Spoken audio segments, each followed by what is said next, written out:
Welcome to Daily Life Connection. Join me again today as we explore who God is, another characteristic of God. Today I'm speaking from Psalm chapter 24. And we have that wonderful passage, "Lift up your head, O you gates, lift up your head, you ancient doors, that the King of glory may come in." Who is this King of glory? He is the Lord, strong and mighty, mighty in battle. Lift up your head, you gates, lift up, you ancient doors, the King of glory may come in. Who is this King of glory? He is, it says, Yahweh of hosts, the Lord of hosts. So that's what I wanted us to focus on for a little bit today, the God of hosts. Now that doesn't mean like in hosting a party. That word refers to angel armies. One song I love these days, God of Angel Armies. The God of the heavenly forces, one translation says. The reality is, there is a dimension that is unseen to us, but we certainly experience the effects of it, and that's the spiritual realm that surrounds us and is all around us. And in that realm are heavenly forces, angel armies. I don't understand all that, but I do understand that from the scriptures they are powerful beings who can intervene in the affairs of the world and the affairs of people's lives, and can determine history and can shape the future. Powerful angel armies. Jesus said, I could call 10,000 angels and they would come and defend and deliver me. They're at his command. He is the God of those incredibly powerful forces. I'm so thankful for our military that stands to guard us and keep us free in our land. We live in a city here where the Navy is very prominent and an Air Force contingent as well. And as I drive over one of the bridges some days, I look down at those big battleships down there, and I'm thankful. I'm thankful for the protection they give to us and for the peacekeeping role they have in our world. It's not just about going out and fighting battles to win a war. Canada is known for being a peacekeeping nation. Anyway, we won't go there, but the reality is the armed forces of Canada are often involved in peacekeeping. Powerful though they may be, the cannons on those ships or the torpedoes or whatever they have stored there, missiles, are powerful enough to bring destruction and to make the enemy cower. But they are also there as a source of strength that to protect us, to defend us, to ward off enemy attack against us.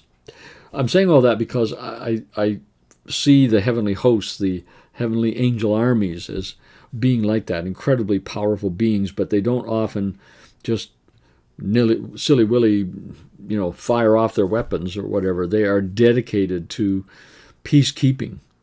They're dedicated also to winning the war against the enemy. And the commander is God himself. He is the Lord of hosts. He is the commander-in-chief of it all. There is no one greater than him. And he coordinates and controls all of that. You see, in some ways our military is only as efficient and effective as its leadership.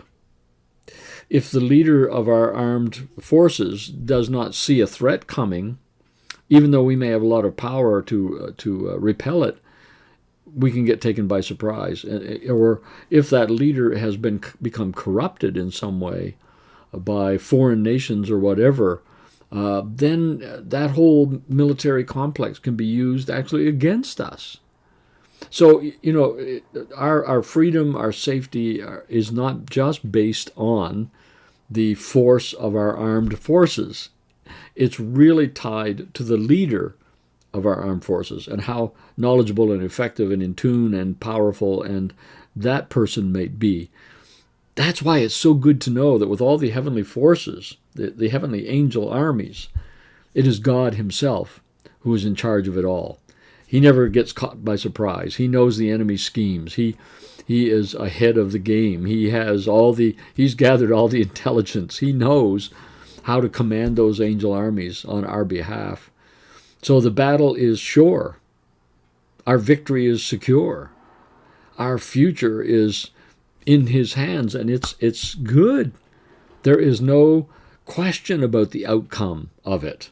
You know, if I went down to the harbor in my kayak and I'm armed with a baseball bat and I paddle out into the middle of the harbor and there's a big warship coming down the harbor and I'm going, all right, I'm going to take you out and sink this ship. You get close enough, I'm going to beat. You'd laugh and go, what a silly, foolish thing that is. Of course it is. That's the angel army forces against the enemy. The devil tried to sink God's battleship. Couldn't do it. Couldn't do it.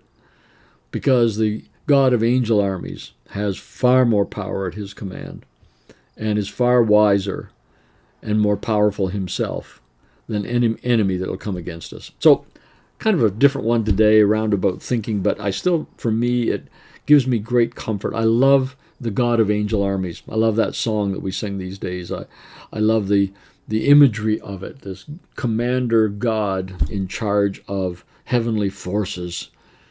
In the spiritual dimension, you know, sometimes we see pictured in stories and movies and so on, the battle of good and evil, and they're equal and they're in combat, and who's going to win?